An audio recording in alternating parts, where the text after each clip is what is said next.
પાવાગઢમાં આવેલા 6 જોવાલાયક સ્થળો વિશે જણાવું ચાલો. નંબર 1, મહાકાળી મંદિર. 51 શક્તિપીઠમાંનું એક શક્તિપીઠ આ છે.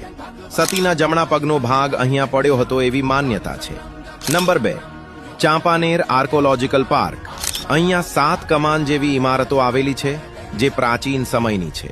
નંબર 3, ઝંડ હનુમાન. મહાભારત કાળની એક 18 ફૂટની હનુમાનજીની મૂર્તિ અહીં આવેલી છે. નંબર 4, હાથીની માતા વોટરફોલ. પાવાગઢના જંગલમાં આવેલો એક વોટરફોલ જ્યાં ચોમાસા પ્રકૃતિ ખીલે છે. નંબર 5, ખૂણિયા મહાદેવ ધોધ. મહાદેવનું એક પ્રાચીન મંદિર અને પાણીનો ધોધ આવેલો છે જ્યાં ચોમાસામાં લોકોની અહીંયા ભીડ ઉમટે છે. નંબર 6, જાંબુ ઘોડા અભયારણ્ય. અહીંયા સિંહ, દીપડા, હરણ જેવા વન્યજીવોનો વાસવાટ છે અને પ્રાકૃતિક ઘર છે. મિત્રો, આવી નવી નવી વાતો જાણવા